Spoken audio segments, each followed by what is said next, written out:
आई कुठे काय करते याच्या आजच्या भागामध्ये तुम्ही बघणार आहात की अनिश समृद्धी बंगल्यावरती येतो आणि डिरेक्टली सांगतो की मी ईशाला घेऊन जात नाही आणि मी इथून जात आहे.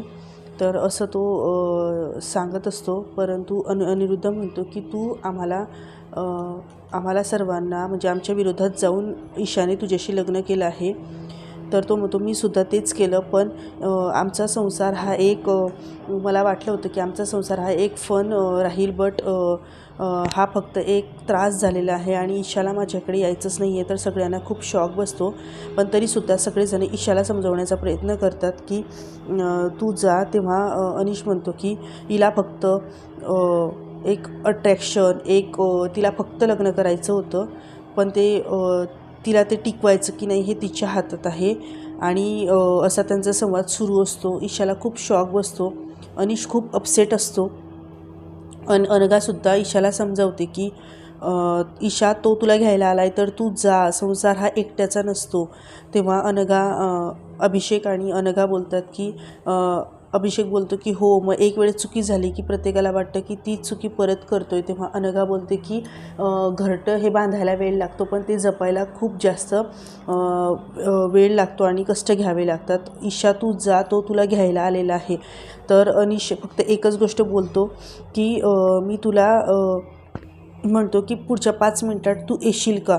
तर ईशा बोलते की माझ्या ज्या अटी आहेत त्या मान्य केल्याशिवाय मी येणार नाही. तेव्हा संजना पण मध्ये बोलते की तू काय मूर्खपणा करतेस, तू जा. तेव्हा ती बोलते की ईशा बोलते तेव्हा की तुमचे किती संसार चांगले सुरू आहेत, मला समजवण्याचे प्रयत्न करतायत अशी अनघा आणि संजनाला बोलते. तर संजना बोलते की मी अरुंधती नाही आहे हे सर्व ऐकून घेण्यासाठी. अरुंधतीने जर एक कानाखाली दिली असती तर आज ही वेळ आली नसती. आणि अनिरुद्ध बोलतो की स्टॉप इट संजना, असं तू बोलू नकोस. तर संजना म्हणते मला असं बोलायचं नाही, ही तुझ्यामुळेच लाडवलेली आहे. प्रत्येक गोष्टी तू तिला सर्व काही देत गेला, त्याच्यामुळे ती लाडवली आहे. यशसुद्धा म्हणतो की हो बाबा, तुमच्यामुळेच हे झालं आहे, तुम्ही तिला प्रत्येक गोष्ट देत गेलात, त्यामुळे ती अशी झाली. आरोहीला खूप शॉक बसतो, परंतु ईशा ही अट ठेवते. आरोही म्हणते की या गोष्टीचं सोल्युशन आहे. आरोही म्हणते जेव्हा ईशा अट ठेवते की माझी ही अट आहे, तेव्हा आरोही बोलते की नाही, मी इथून जाणार आहे आणि अनिश तिथून निघून जातो. इकडे अरुंधती आणि आशुतोष निवांत बसलेला असतो. आशुतोष म्हणतो की तुम्ही असं सर्व एवढं कसं काय करता. ती छान पोहे आणि चहा बनवून आणते. तितक्याच तिथे सुलेखाताई आणि मनू येते आणि अरुंधती बोलते की मनू आधी हातपाय तोंड धुणे मगच पोहे खा. आणि सुलेखाताई म्हणतात आशुतोषला की तू तिला लाडवतोय. आणि आशुतोष आणि मनू कानात बोलतात की आपण आईस्क्रीम खायला जाऊ. त्यानंतर सुलेखाताई काहीतरी आणि आशुतोषसुद्धा तिथून निघून जातो आणि सुलेखाताई काहीतरी टेन्शनमध्ये असतात. अरुंधती विचारते पण ते सांगत नाही आणि त्याही तिथून निघून जातात. इकडे ईशा बसलेली असते, तर तिथे यश येतो तिला समजावण्यासाठी की तू जी करते ती चूक आहे.